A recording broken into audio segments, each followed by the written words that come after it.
Okay, so this is the most practical, transportable, relatively economical, but most of all, durable stand for your steel targets.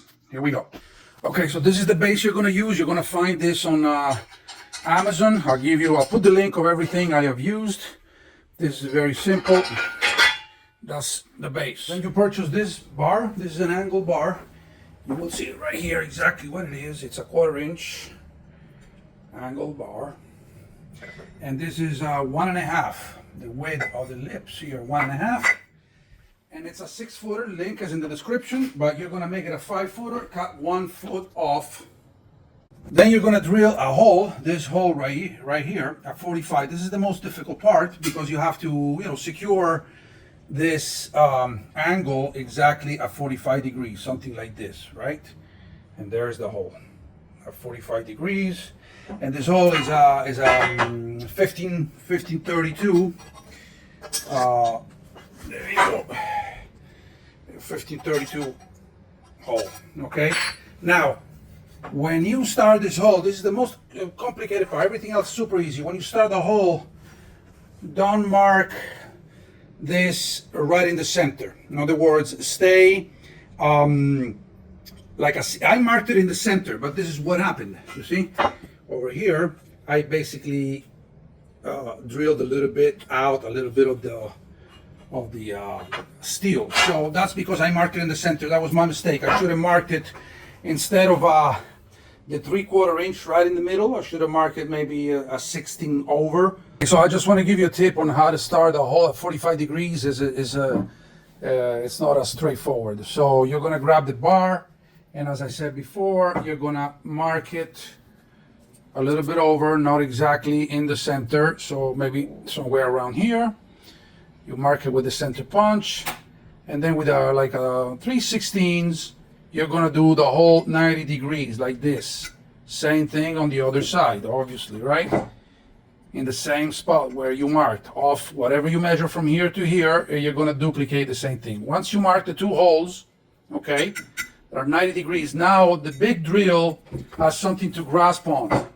Okay, now when you put it at 45, the center of your big bit, which won't be the final bit. Of course, you're going to go with an intermediate bit and then the final bit, but then it will have something to grasp on. Otherwise, it's just going to keep on slipping and it's not going to want to drill. It's not going to work. So, and then you go very, very slowly with the hand drill. If you only have the hand drill, if you have obviously a drill press, even better. And very, very, very slowly, because obviously the wall is going to try to push that bit to one side, the side that offers the least resistance. So you're going to want to go very, very slow, and eventually you're going to go through. Once you went through with the first bit and it was already a hole that was a 45 degree, then everything is going to be easy with the final bit that you're going to use. Okay, then with a piece of 2x4, you make this wedge, and the measurements are 5 inches this way, 3 inches from here to here, and 1 1/8 thickness. Okay, the wedge goes right in there. Okay, so then you grab your 5-footer upright, and you slip it right in like this. So you see, that's how it goes, right? Let me get a little better light. But I mean, it goes the obvious way. This is obvious the way it's gonna go, right? And then you slip the little footer, or if you want to, you can cut it in 1/2 inch. This is 10 inch actually that I removed, 10 inch from the 6-footer one. Okay, so you now see, you slip this. Okay, there it is. And then you tighten this, leaving a little. Okay, so then you crank it down a little bit, and that's it. Now, as you can see, you can actually, and this thing is going nowhere. After that, you're going to angle it so you see a perfect V. As you can see, this thing has been shot many times. And this is the most you're gonna get. This focus, this is the most you're gonna get, but there is absolutely no dent whatsoever, because at a 45-degree angle, the bullets are just good. This is shot with a 9mm now, okay? Now finally, you grab this bar right here. I mean, you can buy the colors, which I also will include the link, but it's absolutely not necessary. This is the color, but again, this is not necessary. I'll put the link anyway. I had some rubber feet right here. If I can make this focus over here, the rubber feet, which I drilled a hole in the middle, okay, and use them to stop, instead of the collars, which if you shoot them, they're probably gonna break. These are, you know, 15 cents each. Okay, so these rubber spacers is the only thing in the entire stand that eventually you have to replace.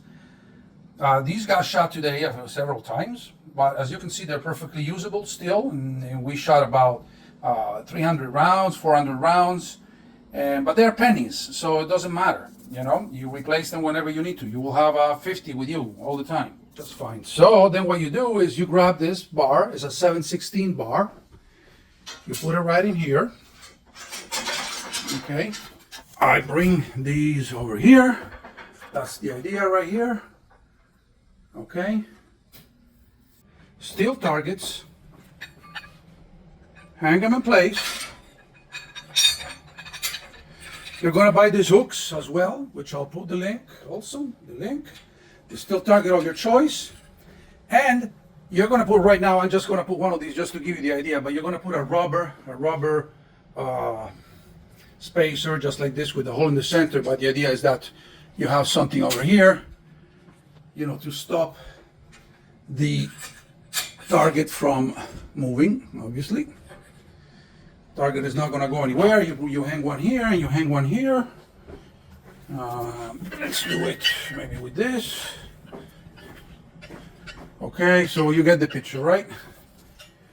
Here it is. Okay, so this is the idea. You understand where I'm going with this, and this is very solid. As you can see, many shots were shot on this system.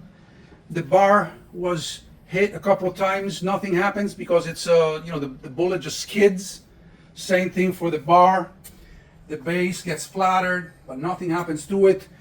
Guys, this is very durable, stable, and very easy to mount and very easy to transport. That's the end of that.